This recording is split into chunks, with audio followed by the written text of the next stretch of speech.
Metrópole Entrevista. A gente vai conversar agora com o Miguel Matos, jornalista e advogado. Ele lança o livro Código de Machado de Assis. Miguel, boa tarde, prazer falar com você. Eu já queria começar, não sei se você vai poder falar tudo, porque boa parte está no livro, mas quais são as evidências que você consegue sustentar e resolver esse mistério se Bentinho traiu Capitu? André, obrigado pela oportunidade, boa tarde. A propósito das vacinas aí que você estava falando, é bom a gente ter um pouco de vacina contra a ignorância, né? Que é um pouco de cultura, literatura, e Machado de Assis talvez seja, em dose única, o melhor de todos os males aí. Sem dúvida. Com relação a essa questão, é interessante porque muita gente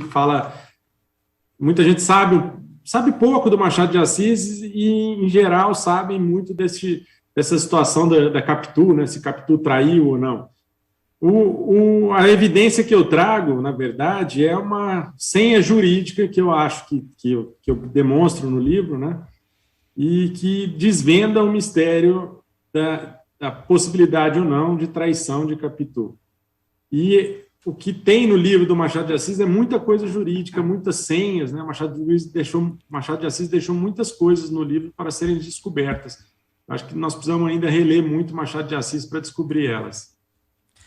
Agora, Miguel, na verdade, até fazendo a correção, eu falei primeiro se Bentinho traiu Capitu, se Capitu traiu Bentinho, né? Essa é a grande polêmica.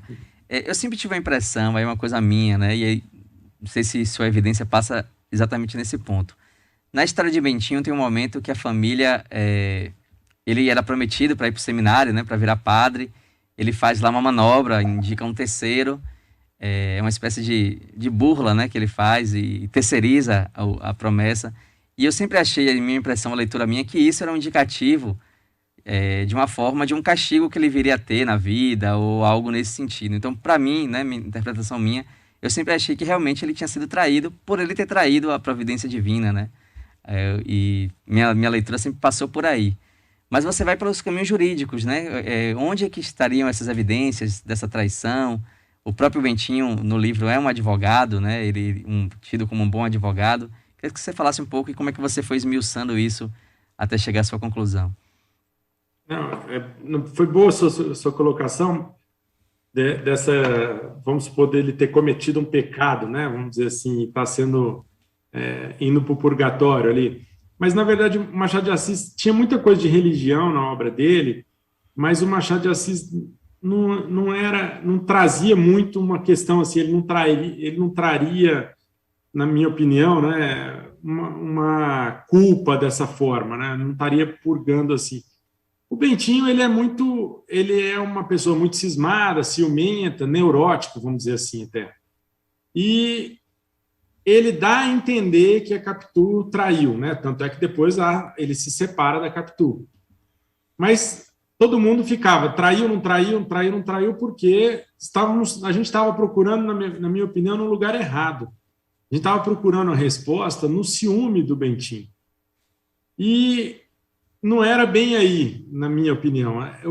O Bentinho, como ele é o narrador, ele não iria deixar evidente que ele foi traído. Ninguém se confessa traído. Então, ele vai deixando pistas para o leitor adivinhar, quer dizer, o leitor descobrir. E a pista, na verdade, na minha opinião, não está nem no Bentinho, está no próprio Machado de Assis. Machado de Assis coloca uma senha jurídica na obra que remete a um outro livro que ele já tinha escrito, que é A Mão e a Luva, e ali, na minha opinião, se desvenda a história. E essa relação passa por uma questão da advocacia, né? Você até fala que dos encargos de terceiros, né? Que é o nome do capítulo. Embargos de terceiro. Que é o nome do capítulo quando ele encontra a Escobar no corredor do prédio, né? Não era prédio, né? Nem existia prédio na época, né? Sim, na casa dele. Sim. Na casa dele. Ele é uma cena muito interessante, muito peculiar, porque se alguém contar isso para alguém, você vai, na hora, desconfiar. Não, eu nunca fui ao teatro sozinho. Quando eu fui, ele dizendo, Bentinho dizendo, nesse dia eu fui. Ele nunca tinha ido sem a Capitu, mas nesse dia ele tinha ido. E aí ele vai, mas ele resolve ir embora logo no primeiro ato. Depois do primeiro ato, ele vai embora do teatro. Então ele voltou para casa rápido. Aí ele chega em casa e encontra o Escobar na casa dele. E aí o Escobar estava lá fazendo o quê? Segundo o Escobar, ele veio para tratar desses embargos de terceiro. O que são embargos de terceiro? Embargo de terceiro é um recurso de alguém que não faz parte de uma relação tentando obter a posse daquilo. Alguma coisa que está em discussão e ele quer a posse daquilo. No que eu digo que ele queria, na verdade, a posse era da Capitu. É óbvio que ele diz que estava tratando dessa questão jurídica, mas o Machado de Assis já tinha usado essa terminologia, tanto numa poesia, quanto no livro A Mão e a Luva, como uma metáfora de um terceiro que entra numa relação conjugal, numa relação de casal. Então, é óbvio que o Machado de Assis não fez isso à toa. E o Machado de Assis colocou. Ele dá, inclusive, o nome de embargo de terceiro a esse capítulo. A gente está conversando com o Miguel Matos, jornalista e advogado, está lançando o livro Código de Machado de Assis. Miguel, inclusive, essa relação de Machado de brincar com as obras, a gente vendo aí, ó, tá vendo o livro, a capa do livro pelo YouTube. O livro, inclusive, grande, grosso, bastante informação. Miguel, inclusive, o próprio Machado, ele, em outras obras, ele faz isso, dessa relação entre personagens se encontrarem, né? Por exemplo, Quincas Borba aparece em Brás Cubas, né? Ele tem essa relação entre a própria obra e dessa relação que hoje se chama de crossover, né? Esse intercâmbio entre personagens. Você acha que essa relação também entre A Mão e a Luva e Dom Casmurro dá para fazer essa associação? Ele já estava nesse intuito de complementar o segredo em um outro livro que veio anteriormente? Eu acho que não há dúvida que ele usou a terminologia justamente... Ele usou a terminologia... Ali no Dom Casmurro, você acha que ele está tratando da questão jurídica. É óbvio que o Machado de Assis não ia tratar de uma questão jurídica à toa. Quando a gente lê o capítulo agora, a gente fala, o que esse capítulo está fazendo aqui? Esse capítulo não tem nada a ver com o livro. Mas era justamente para poder marcar assim a metáfora de que, olha, aqui tem um terceiro tentando a posse na relação. E depois, tem outra questão, então... A Capitu não quis ir ao teatro naquela noite porque ela estava com dor de cabeça. Dor de cabeça, a mulher está com dor de cabeça. Essa é uma expressão meio popular, né? Que quando a mulher está rejeitando o homem. Sim. Isso não é de agora, isso aí já é de décadas, de séculos atrás. Isso é assim mesmo. Essa expressão já era utilizada. Então, Machado de Assis ainda colocou isso, ela estava com dor de cabeça. E o interessante é que depois que o Bentinho, o Escobar vai embora, o Bentinho vai falar com a Capitu e vai explicar, olha, ele veio aqui tratar de uma coisa meio que... Outro detalhe que eu não falei ainda é que os tais embargos de terceiro, aos quais levaram supostamente o Escobar a ir falar com o Bentinho fora de hora, não tinha sentido lógico jurídico algum. Era uma coisa sem nenhum sentido. E o Bentinho explicou isso para o Escobar e achou até estranho ele ter ido lá naquele horário para tratar disso, ainda sabendo ainda que não tinha sentido lógico jurídico algum.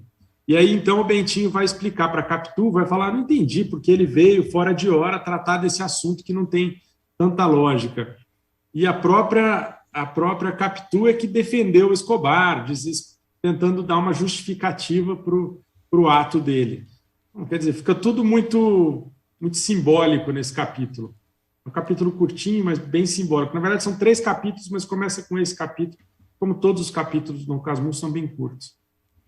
Miguel, tem uma pergunta aqui de Luiz Moraes, na verdade um comentário, e eu acho que isso também endossa, né? Ele fala assim, esse enigma sempre existirá porque essa é a graça do livro. Machado deixa que o leitor faça a sua escolha, de acordo com os princípios e visão de mundo. Você acha que quando você sentencia que houve a traição, traz essas evidências, você não está ali mexendo no princípio sagrado do livro, que é exatamente isso, né? A dúvida e a discussão, como em jogo de futebol, né? Você basicamente trouxe o VAR para decidir se houve ou não a traição.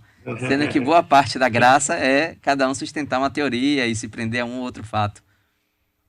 Eu acho que não, na verdade, porque acho que eu não sou um estudioso, embora tenha feito o livro, eu não me considero um dos grandes estudiosos do Machado de Assis, mas os estudiosos grandes do Machado de Assis acham essa discussão muito pequena para o livro. Eu também acabo considerando um pouco pequena a discussão para o livro, porque o livro é cheio de imagens, cheio de coisas interessantes, que isso acabou ficando uma coisa porque envolve uma situação cotidiana, né, de traição. Traição é uma coisa que sempre existiu, uma coisa que Eva traiu Adão ao comer a maçã. Então, essas coisas sempre existiram, a traição. Então, acho que por isso que acaba ficando. Mas esse assunto, na minha opinião, já está esgotado agora. Eu já pus um ponto final nele, mas acho que tem muita coisa melhor para ser vista no livro. Uhum. O que mais assim você pontuaria dentro do livro, né? Que suscita, que fica imortal? Quais são essas imagens que você citou? Eu acho que, na verdade, assim, o que eu acho que é interessante nessa obra que eu fiz, que é separar as partes jurídicas do Machado de Assis, é que eu peguei pedaços jurídicos de toda a obra do Machado de Assis e separei num livro, e o que acontece é que o leitor jurídico, vamos dizer assim, vai ficar muito afeiçoado, porque são terminologias jurídicas, né? É interessante que o Machado de Assis acaba se mostrando um jurista, e é uma boa maneira de ler o Machado de Assis. As pessoas não leem o Machado de Assis, leram um livro ou outro, muito provavelmente na escola, quando foi fazer o vestibular, que são livros obrigatórios para vestibular.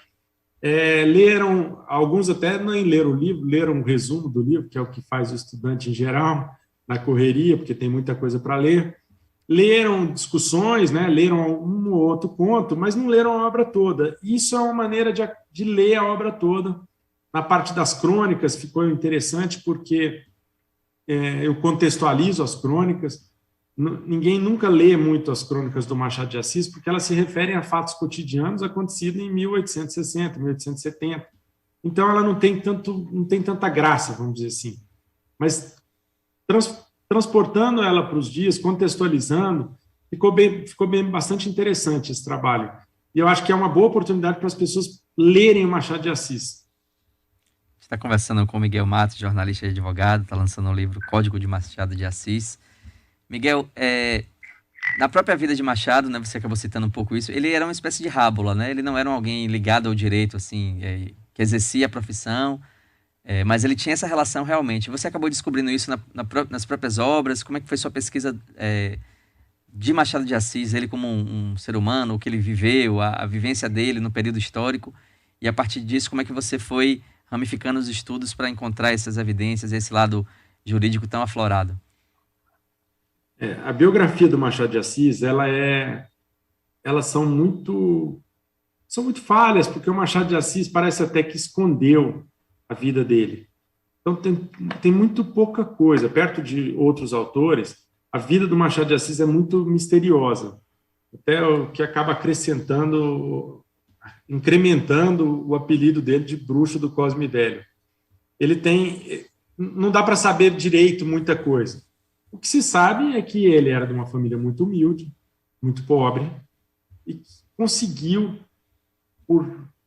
pela inteligência dele, né, conseguiu vencer os desafios e se tornou uma pessoa famosa, e conseguiu vencer na vida, né, o que era muito difícil, porque naquela época você tinha uma sociedade muito estamental, ele não conseguiria mudar de classe, mas ele, graças à vocação dele, à capacidade dele, ele conseguiu. As faculdades, na época, nós tínhamos 2 faculdades de Direito, uma em Olinda e outra em São Paulo, a Faculdade de Medicina no Rio de Janeiro. Elas não estavam preparadas para as pessoas, para os pobres. Os pobres não entravam na faculdade, o que era um absurdo.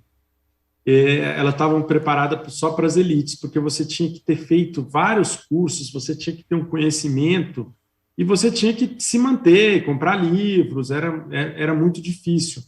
Então, as pessoas pobres não frequentavam a faculdade. Então, Machado de Assis, por isso, não frequentou a faculdade. Mas ele acabou... ele tinha contato com muita gente que ou estudava, ou depois ou tinha se formado, ou era advogado.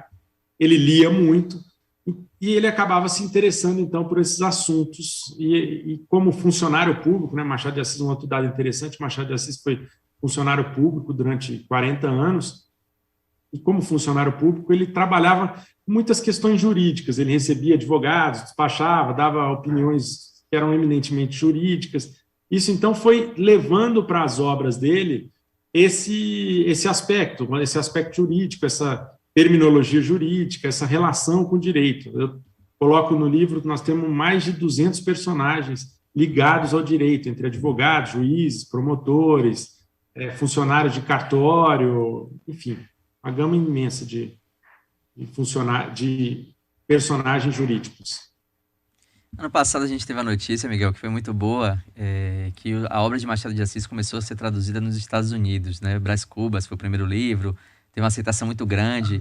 Você acha que é um caminho poderoso aí para o mundo acabar conhecendo esse autor, que é do século XIX, mas que agora só tardiamente tem sido lido, né, e traduzido também? E se aqui no Brasil também há um espaço para essa obra dele ser mais conhecida, o próprio autor, embora seja sempre muito reverenciado, mas pouco lido? Infelizmente é pouco lido. E até uma coisa que me chama muito a atenção, porque o Machado de Assis escreve de uma maneira muito simples. A terminologia, as palavras, o vocabulário, ele é muito bem colocado, mas ele é simples. O Machado de Assis não usa palavras que estão em desuso, né? Muito poucas, na verdade. Então, é uma boa oportunidade para as pessoas lerem, para as pessoas se aculturarem e conhecerem esse personagem, porque o Machado de Assis acaba virando um personagem. Esse personagem interessantíssimo, que é dono de uma capacidade incrível, né, de como é que venceu na vida o Machado de Assis, como é que ele conseguiu saber tanto, com tantas dificuldades na vida. É interessante isso. Você falou da forma dele de escrita, né? Interessante, por exemplo, tem coisas... Ele acaba conversando com o próprio leitor, né? Em vários momentos ele faz lá uma referência. E até isso de personagens aparecerem em um livro e depois em outro. E são recursos hoje, por exemplo, que são muito usados em séries, em obras que a gente vê contemporâneas. Ele já tinha essa adaptação da linguagem, né? Mostrando que ali, naquele tempo, ele já enxergava coisas que depois se tornaram costumeiros e bem utilizadas. Ele tinha uma influência muito grande do teatro. O Machado de Assis começou a carreira dele, acho que me parece, né, que ele percebe que o teatro era uma das poucas diversões das pessoas na época e que chamava atenção e que ali seria uma forma dele conseguir se introduzir na sociedade, nessa sociedade pensante. Então ele começa fazendo comentários sobre teatro. E fazendo teatro também. O Machado de Assis chegou a escrever 10 peças teatrais. Eu trago no livro 2 peças, porque são 2 que têm assuntos jurídicos. E o que eu quero falar sobre isso é porque a obra dele parece muito teatral. Muitos personagens, eles vão e vêm, e tem um movimento de cena que parece muito como se ele estivesse escrevendo para um teatro. E por isso até ela parece até um filme. Algumas são muito nítidas que dá para fazer um filme na hora, assim. Parece um roteiro de filme pronto. Curiosamente, a gente ainda não teve uma boa adaptação das obras dele, né? A gente tem um filme de Brás Cubas, que é um filme interessante. Tem um filme Dom sobre Dom Casmurro, que não consegue captar o espírito da obra. Você ainda acha que falta, assim, uma adaptação cinematográfica, algo à altura de Machado de Assis? Falta, com certeza. Tem contos que são magníficos, que poderiam virar... vários contos poderiam virar uma série com vários contos.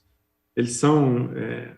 há uma ironia muito grande, há uma discussão filosófica em todas elas. Eu acho que, de fato, ainda falta uma adaptação bem feita do Machado de Assis. Falta muita leitura ainda do Machado de Assis. Acho que tem muita coisa para ser escrita ainda sobre o Machado de Assis. A gente conversou com o Miguel Matos, jornalista e advogado, que está lançando o livro Código de Machado de Assis. Miguel, foi um prazer falar com você. Espero muito que o seu livro ajude as pessoas a lerem Machado de Assis e despertar essas outras adaptações, né, que possam vir a acontecer agora. Eu agradeço. O objetivo principal do livro foi esse, fazer com que as pessoas leiam Machado de Assis. Eu agradeço se a gente conseguiu, se eu conseguir um pouquinho desse objetivo, já vai ser ótimo. Maravilha, Miguel. Obrigado, viu?